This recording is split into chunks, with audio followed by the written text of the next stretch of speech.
Les Actes des Apôtres, chapitre 9.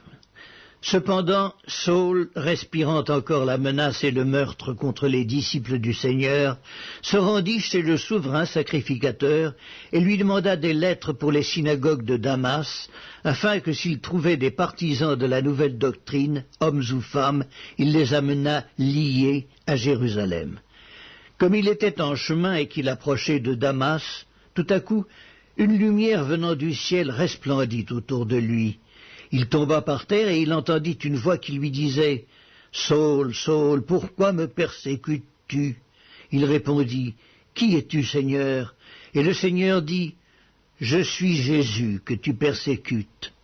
Il te serait dur de regimber contre les aiguillons. » Tremblant et saisi d'effroi, il dit « Seigneur, que veux-tu que je fasse » Et le Seigneur lui dit « Lève-toi, entre dans la ville, et on te dira ce que tu dois faire. » Les hommes qui l'accompagnaient demeurèrent stupéfaits. Ils entendaient bien la voix, mais ils ne voyaient personne. Saul se releva de terre, et quoique ses yeux fussent ouverts, il ne voyait rien. On le prit par la main et on le conduisit à Damas. Il resta 3 jours sans voir, et il ne mangea ni ne but. Or il y avait à Damas un disciple nommé Ananias. Le Seigneur lui dit dans une vision, « Ananias !» Il répondit, « Me voici, Seigneur. » Et le Seigneur lui dit, « Lève-toi, va dans la rue qu'on appelle la droite et cherche dans la maison de Judas un nommé Saul de Tarse. » Car il prie et il a vu en vision un homme du nom d'Ananias qui entrait et qui lui imposait les mains afin qu'il recouvrât la vue. Ananias répondit, « Seigneur, j'ai appris de plusieurs personnes tous les maux que cet homme a fait à tes saints dans Jérusalem, et il a ici des pouvoirs de la part des principaux sacrificateurs pour lier tous ceux qui invoquent ton nom. Mais le Seigneur lui dit, va, car cet homme est un instrument que j'ai choisi pour porter mon nom devant les nations, devant les rois et devant les fils d'Israël, et je lui montrerai tout ce qu'il doit souffrir pour mon nom. » Ananias sortit, et lorsqu'il fut arrivé dans la maison, il imposa les mains à Saul en disant, « Saul, mon frère, le Seigneur Jésus, qui t'est apparu sur le chemin par lequel tu venais, m'a envoyé pour que tu recouvres la vue et que tu sois rempli du Saint-Esprit. » Au même instant, il tomba de ses yeux comme des écailles, et il recouvra la vue. Il se leva et fut baptisé, et après qu'il eut pris de la nourriture, les forces lui revinrent. Saul resta quelques jours avec les disciples qui étaient à Damas, et aussitôt il prêcha dans les synagogues que Jésus est le Fils de Dieu.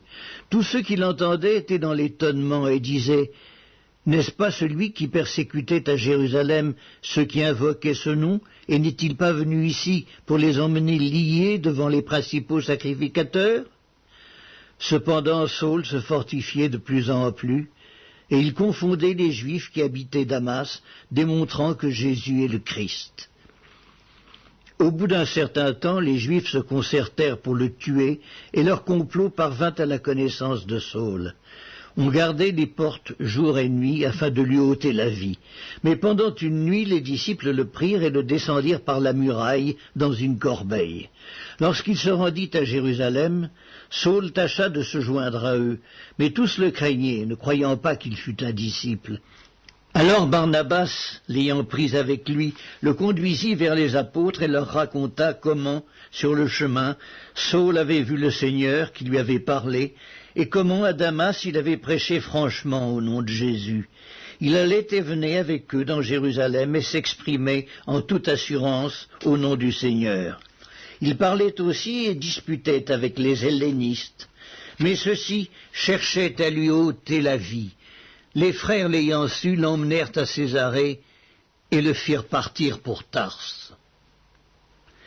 L'Église était en paix dans toute la Judée, la Galilée et la Samarie, s'édifiant et marchant dans la crainte du Seigneur, et elle s'accroissait par l'assistance du Saint-Esprit.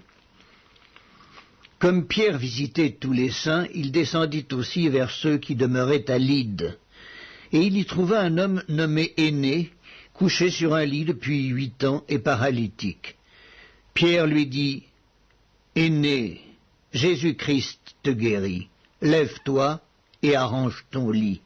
Et aussitôt il se leva. Tous les habitants de Lyde et du Saron le virent, et ils se convertirent au Seigneur. Il y avait à Joppé, parmi les disciples, une femme nommée Tabitha, ce qui signifie Dorcas. Elle faisait beaucoup de bonnes œuvres et d'aumônes. Elle tomba malade en ce temps-là et mourut.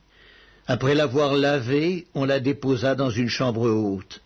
Comme Lyde est près de Joppé, les disciples, ayant appris que Pierre s'y trouvait, envoyèrent 2 hommes vers lui pour le prier de venir chez eux sans tarder. Pierre se leva et partit avec ses hommes. Lorsqu'il fut arrivé, on le conduisit dans la chambre haute. Toutes les veuves l'entourèrent en pleurant et lui montrèrent les tuniques et les vêtements que faisait Dorcas pendant qu'elle était avec elle. Pierre fit sortir tout le monde, se mit à genoux et pria. Puis, se tournant vers le corps, il dit « Tabitha, lève-toi » Elle ouvrit les yeux, et ayant vu Pierre, elle s'assit. Il lui donna la main et la fit lever. Il appela ensuite les saints et les veuves, et la leur présenta vivante. Cela fut connu de tout Joppé, et beaucoup crurent au Seigneur. Pierre demeura quelque temps à Joppé, chez un corroyeur nommé Simon.